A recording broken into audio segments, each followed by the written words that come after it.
دنیا کے دو بڑے ممالک کے سربراہان واشنگٹن میں ایک تاریخی ملاقات کرنے والے ہیں۔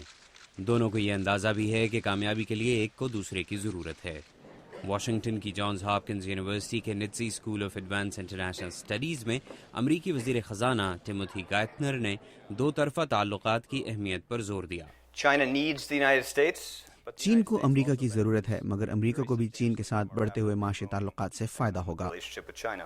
امریکی محکمہ تجارت کا کہنا ہے کہ امریکہ اس سال چین کو $100 ارب کی مصنوعات اور سروسز دینے کی تیاری کر رہا ہے۔ یہ اضافہ باقی دنیا کی برآمدات سے دگنا ہے۔ گائتنر نے دونوں ملکوں کے درمیان تجارت بڑھانے کے لیے چین کی کوششوں کو سراہا، مگر کہا کہ چین کو برابر کے اقدامات کرنے ہوں گے۔ ہمارا دوسرا مقصد یہ ہے کہ ایسی تبدیلیوں کی حمایت کی جائے جن سے برآمدات کے ذریعے ہونے والی ترقی پر چین کا انحصار کم ہو اور ملکی سطح پر کھپت اور سرمایہ کاری کی حوصلہ افزائی کی جائے۔ اس کے ساتھ چین کے کرنسی ایکسچینج ریٹ کو مارکیٹ کے مطابق ہونا چاہیے۔ چین کی کمزور کرنسی دونوں ملکوں کے درمیان ناچاقی کی وجہ ہے۔ گزشتہ سال جون میں بیجنگ نے ایکسچینج ریٹ کو بڑھانے کا وعدہ کیا، مگر اس وقت سے چینی یوان کی قدر میں صرف 3% اضافہ ہوا ہے۔ امریکہ کا کہنا ہے کہ چین اپنی کرنسی کی قدر کم رکھتا ہے تاکہ اس کی برآمدات سستی ہوں، مگر امریکی چیمبر آف کامرس کے صدر ٹامس ڈونوہیو کا کہنا ہے کہ امریکہ کا مقصد چینی منڈیوں تک مزید رسائی ہونا چاہیے۔ ہم ایک مثبت انداز میں اپنا پیغام دیں گے۔ ہم اس بات پر زور دیں گے کہ امریکی برآمدات کو مناسب موقع دیا جائے جس سے روزگار پیدا ہوگا، اور مجھے امید ہے کہ صدر ہو جنتاؤ کا دورہ بہت مثبت ہوگا۔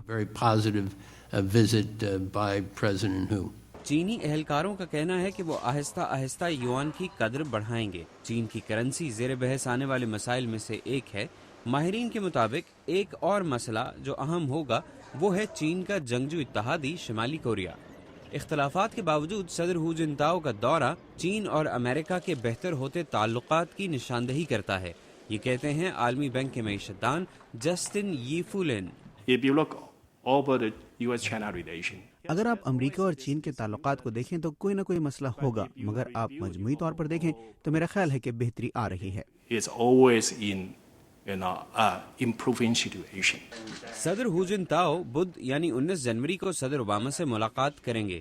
صدر اوباما کے آفس میں آنے کے بعد امریکہ کے لیے یہ کسی غیر ملکی سربراہ کا تیسرا اسٹیٹ وزٹ ہوگا۔ مل آرسیگا کے ساتھ محمد عاطف، اردو VOA۔